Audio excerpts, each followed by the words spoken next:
লাগাতে লাগাতে ধান লাগা, ফুলার রোডে ধান লাগা, নীলক্ষেত সংলগ্ন ধান খেতে আপনাদের স্বাগতম। কথাগুলো শুনে যে কেউ প্রথমে থমকে যাবেন, ভাববেন ঢাকা বিশ্ববিদ্যালয়ের মতো প্রাচ্যের অক্সফোর্ডে হঠাৎ ধান খেতে এলো কোথা থেকে।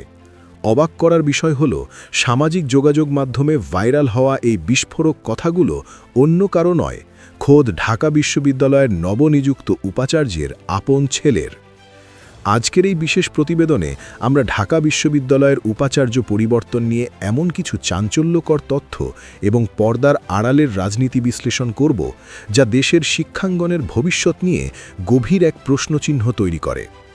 ঢাকা বিশ্ববিদ্যালয়ের উপাচার্যের পদ থেকে গত ২২ ফেব্রুয়ারি আনুষ্ঠানিকভাবে অব্যাহতি চেয়ে রাষ্ট্রপতি বরাবর আবেদন জমা দিয়েছিলেন অধ্যাপক ডক্টর নিয়াজ আহমেদ খান। তিনি একজন অত্যন্ত প্রজ্ঞাবান মানুষ। তিনি খুব ভালো করেই বুঝেছিলেন এই পদে থেকে তার আসলে আর কোনো কাজ করার সুযোগ নেই, কারণ পাড়াবদলের এই রাজনীতিতে নতুন সরকার তাকে অবশ্যই পরিবর্তন করবে। অথচ একটু পিছন ফিরে তাকালে আমরা দেখতে পাই ২০২৪ সালের ৫ আগস্ট ছাত্র জনতার ঐতিহাসিক গণ অভ্যুত্থানের পর যখন ঢাকা বিশ্ববিদ্যালয় এক চরম ক্রান্তিকাল পার করছিল, যখন পুরো ক্যাম্পাস ছিল নেতৃত্বহীন এবং বিশৃঙ্খল, ঠিক তখনই হাল ধরেছিলেন এই বিশ্ববিখ্যাত গবেষক। তার এই স্বল্প সময়ের আমলটি ঢাকা বিশ্ববিদ্যালয়ের ইতিহাসে একটি স্বর্ণযুগ হিসেবেই লেখা থাকবে। তার সবচেয়ে বড় অর্জনগুলোর একটি হল ঐতিহাসিক ডাকসু নির্বাচন সম্পন্ন করা। দীর্ঘদিনের অচলায়তন ভেঙে সব রক্তচক্ষু উপেক্ষা করে তিনি সফলভাবে ডাকসু নির্বাচন সম্পন্ন করেছেন।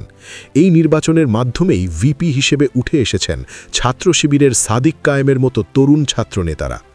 ডাকসু যে আসলেই হতে পারে এবং ছাত্র নেতারা যে সাধারণ শিক্ষার্থীদের সামনে বসে জবাবদিহি করতে পারে, সেই হারানো সংস্কৃতি তিনি ফিরিয়ে এনেছিলেন।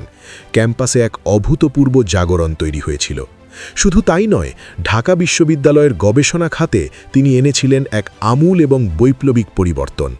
তিনি কেবল একজন শুষ্ক প্রশাসনিক প্রধান ছিলেন না, তিনি ছিলেন একজন প্রকৃত শিক্ষক থেকে উত্তীর্ণ হওয়া এক অভিভাবক।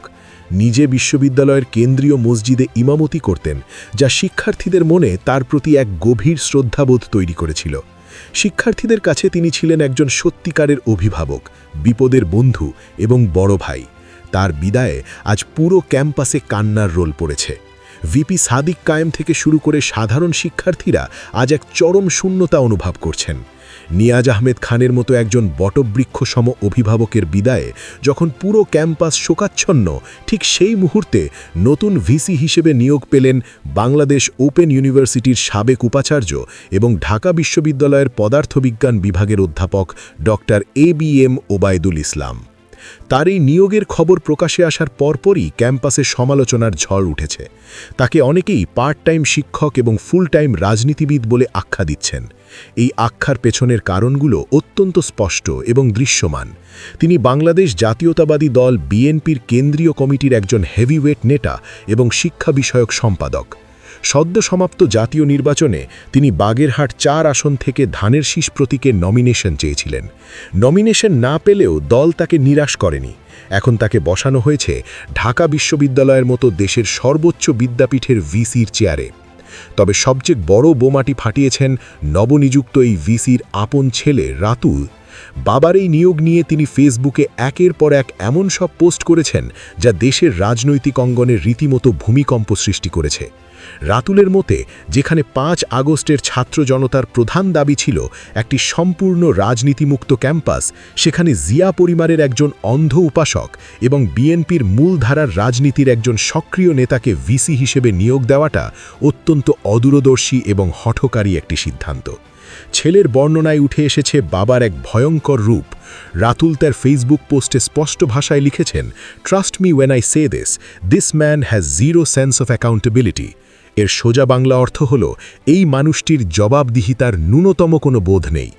ঢাকা বিশ্ববিদ্যালয় পেতে যাচ্ছে আরও একজন চরম আজ্ঞাবহ বা ইয়েস ম্যান ভিসি। রাতুল এই নিয়োগকে পিক পলিটিক্যাল মুভ বা চূড়ান্ত রাজনৈতিক চাল হিসেবে আখ্যায়িত করেছেন। অতীতে ছাত্রের অধিকার নিয়ে কথা বলা বা সিলেট থেকে ওয়াকআউটের যে ঘটনাগুলো ওবায়দুল ইসলামের রাজনৈতিক বায়োডেটাকে সমৃদ্ধ করেছে সেগুলোকে তার নিজের ছেলেই নিছক রাজনৈতিক চালবাজি হিসেবে আখ্যা দিয়েছেন। এই ছেলে তার বাবার প্রতি অন্ধ দলীয় আনুগত্যের ভয়ঙ্কর অভিযোগও এনেছেন। তিনি বলেছেন বিএনপির কোনো কুকর্ম বা ভুল নিয়ে বাবার সাথে কথা বলতে গেলে তার একমাত্র হাতিয়ার হলো ধমক দিয়ে বলা, তুই কি ছিলি ওখানে, দেখছস নিজের চোখে। দর্শক, 2024 সালের 5 আগস্টের গণ অভ্যুত্থানের মূল স্পিরিট বা চেতনা ছিল দলীয় লেজুবৃত্তির নোংরা রাজনীতি থেকে শিক্ষাঙ্গনকে চিরতরে মুক্ত করা।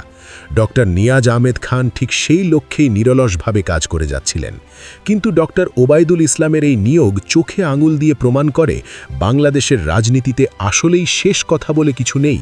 ক্ষমতার পালাবদল হলেও চরিত্রের কোনো বদল হয় না।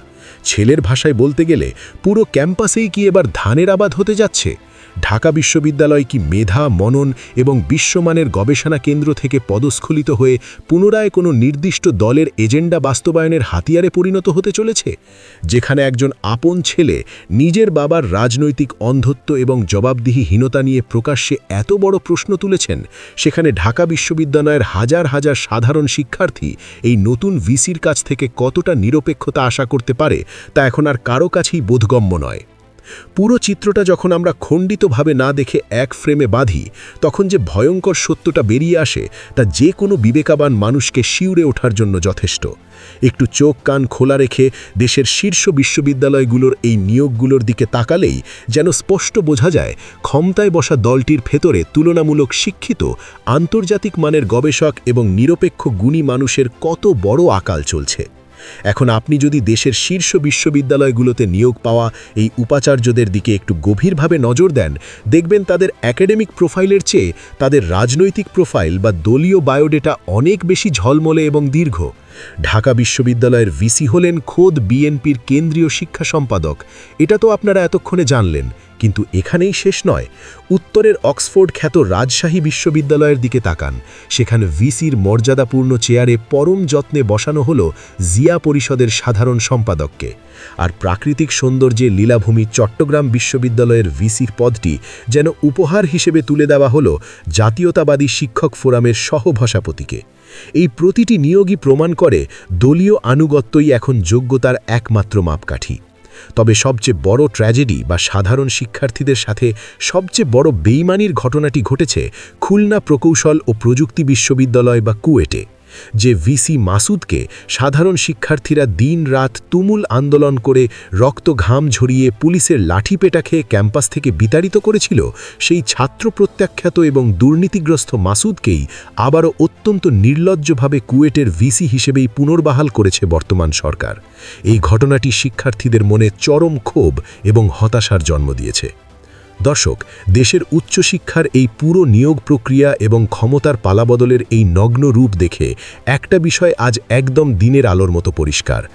2024 সালের 5 আগস্টের গণ অভ্যুত্থানের পর নতুন বাংলাদেশে ভিসি হওয়ার জন্য আপনার কোনো বিশ্বমানের গবেষণাপত্র বা জার্নাল পাবলিকেশন লাগবে না। আপনার কোনো আন্তর্জাতিক একাডেমিক স্বীকৃতি বা পিএইচডি ডিগ্রির গভীরতাকেও দেখতে আসবে না। ভিসি হওয়ার একমাত্র এবং মুখ্য শর্ত হল আপনার পকেটে একটি শক্ত দলীয় পদবি থাকতে হবে এবং দলীয় হাইকমান্ডের প্রতি অন্ধ আনুগত্য থাকতে হবে। আজকের এই প্রেক্ষাপটে দাঁড়িয়ে একটি প্রশ্ন বারবার সামনে আসছে, 5 আগস্টের ছাত্র জনতা কি এই দলীয় দাসত্বের শিক্ষাঙ্গন দেখার জন্যই রাজপথে বুকের তাজা রক্ত ঢেলে দিয়েছিল? মুগ্ধ কি এই দলীয়করণের জন্যই পানি বিলিয়ে নিজের জীবন দিয়েছিল?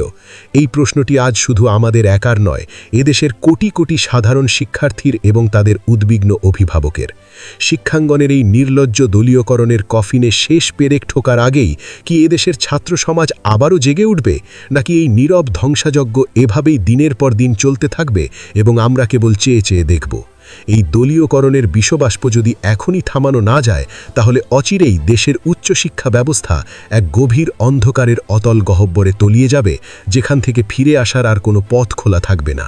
দর্শক, আপনি কিভাবে দেখছেন পুরো এই বিষয়টিকে?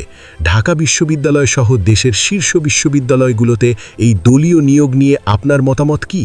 জানান আমাদের মন্তব্যের ঘরে। আর আমাদের এই চ্যানেলে নতুন হয়ে থাকলে বস্তুনিষ্ঠ এবং সাহসী সংবাদ পেতে অবশ্যই চ্যানেলটি সাবস্ক্রাইব করে বেল আইকনটি বাজিয়ে রাখুন। আপনাদের সমর্থনই আমাদের সত্য প্রকাশের সাহস যোগায়। ধন্যবাদ সবাইকে।